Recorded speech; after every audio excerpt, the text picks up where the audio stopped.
Let's be absolutely clear about what this is and what it is.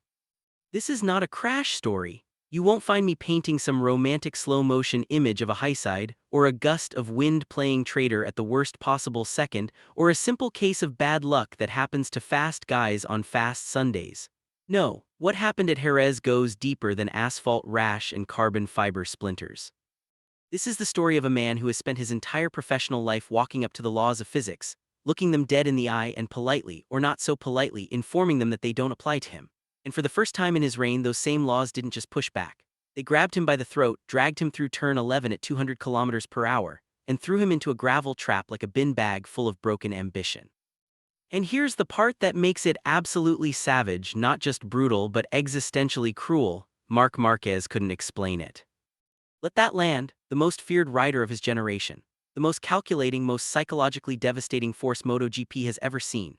A man who has made world champions doubt their own talent just by sitting in their mirrors. And there he was, standing in the gravel at his home circuit, helmet cradled like a severed head, staring into a middle distance that offered no answers. He stood there and admitted out loud on the record that he had no idea what just happened. That silence, that confusion, that's not Marc Márquez, that's the sound of a king coming apart in real time and everyone watching pretending not to hear it. Let's rewind the tape properly because the setup matters. Saturday at Jerez was pure theater, pole position, sprint win. The factory Ducati looked like it had finally exorcised whatever ghost had been eating its Sundays for breakfast. The red garage was buzzing, the crowd smelled blood, not Marc but everyone else. Marc Márquez, reigning world champion, looked like the monster we remember from the Honda years, the one who could take a broken bike and bully it to victory through sheer contempt for danger. Then Sunday arrived, and Sunday ate him alive. He launched from pole like a man who owns the sport because in his mind he still does. Whole shot into turn 1, lead in both hands. For about 30 seconds the world snapped back into its proper order. Marc was Marc again, sharp, dominant, in control. But the wolves were already moving. And the first wolf, his own blood. Alex Marquez was riding possessed, not lucky, not opportunistic, possessed. The younger Marquez closed the gap at the start of lap 2 like a heat-seeking missile with something to prove. He made his move into turn 6, sending the Gresini bike up the inside with a precision that bordered on cruel and stormed straight into the lead. Now Marc had a choice: be patient, manage the race, trust the process. Do what champions do when the early aggression doesn't stick. Instead, he chased his little brother like his pride was on fire because it was. Because the one thing Marc Márquez has never been able to tolerate is someone else setting the pace, and the one person he could never, ever let beat him without a fight is the kid who grew up in his shadow. And then turn 11 happened. Fast right-hander. The factory Ducati snapped without warning, flipped over itself like a wounded animal and cartwheeled into oblivion. The bike wasn't just crashed, it was erased, a total write-off. Marc walked away uninjured miraculously given the violence of the impact, but the championship didn't. The championship was bleeding out on Spanish tarmac and nobody had a tourniquet. Here, where it gets genuinely haunting. After the crash, the 9-time world champion stood in front of microphones and said something that should terrify every team manager in the paddock. His own words: "I even braked earlier than on the previous lap." He did everything right, or at least he did everything he thought was right. He backed up his braking point. He gave himself margin. And the bike still spat him into the gravel like a rattlesnake deciding it didn't like his face. That's not just a crash. That's a man questioning his own instincts for the first time in his career. And when a rider like Marc Márquez starts doubting his own inputs, the entire grid feels the ground shift.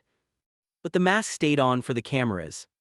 In front of journalists, Marc was professional, measured. He said he'd dust himself off. He said the weekend was still positive. He said he'd be back Monday for the test. All the right words, controlled, diplomatic, almost boring.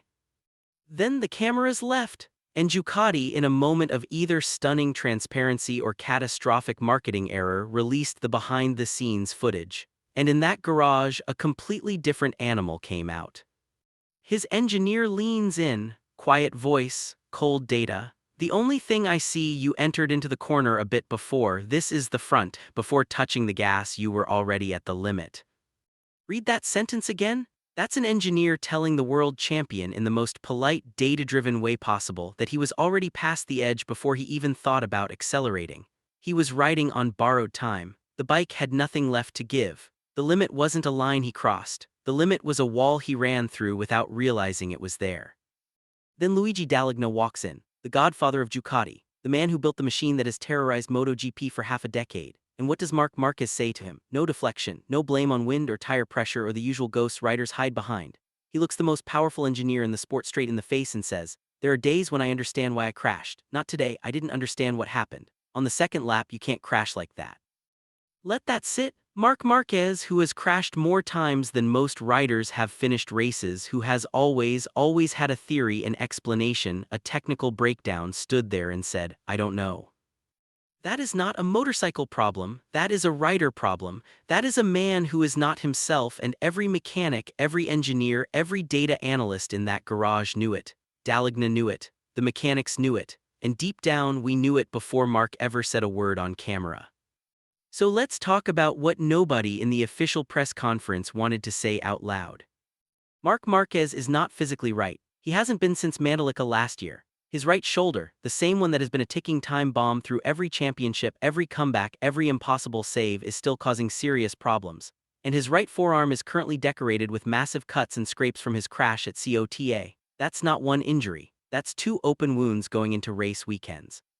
That's a man climbing onto a 300 km/h missile carrying physical pain that would put most humans in a hospital bed, not on a starting grid.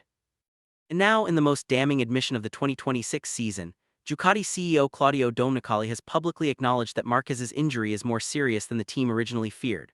Let that land.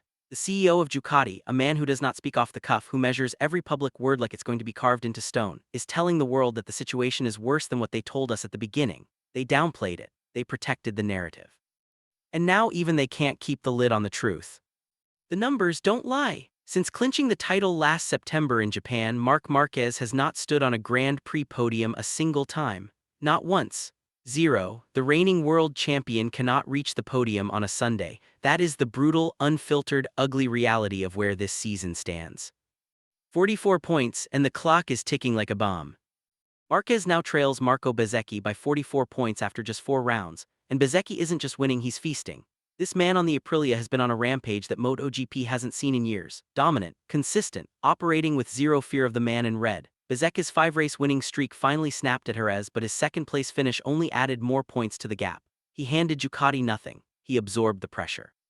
He watched Alex Marquez's pace, matched it, and still crossed the line second while his biggest rival was lying in the gravel on lap 2.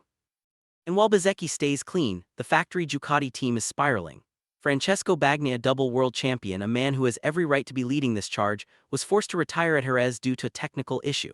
That extended the Ducati factory team's podium drought to 9 consecutive Grand Prix. 9. The manufacturer that built the most dominant motorcycle on the grid has gone 9 races without a factory team podium. Meanwhile, their satellite team, Alex Marquez's Gresini squad running on a year-old bike, just won the race. The irony is sharp enough to draw blood. The brother's throne, the king's humiliation. And let's not skip past the sheer psychological brutality of what Alex Marquez did at Jerez. This wasn't some random rival. This was his little brother. The same kid who spent years living in Marc's shadow, racing in hand-me-down machinery, always introduced as Marc's brother. Alex Marquez has now won back-to-back Spanish Grand Prix at Jerez, back-to-back on home soil. While his older brother, the 9-time champion, the factory rider, the main character, lies in the gravel on lap 2 watching his title slip further into the void. The paddock knows what was said. Former MotoGP rider Stefan Bradl, speaking on Service TV after the crash, offered an assessment so blunt it should come with a warning label. He said Marquez was riding like a 14-year-old and had wanted too much too early. Those aren't soft words. That's a former Grand Prix winner, a man who knows exactly what it takes to survive at this level, saying the world champion threw it away with reckless impatience. And the worst part, he wasn't wrong. So here's the theory that this savage season is forcing us to confront. Marc Márquez is trying to ride the GP26 the same way he rode every bike he's ever tamed, through pure aggression, pure will, pure insanity. But the shoulder won't let him. The forearm won't let him.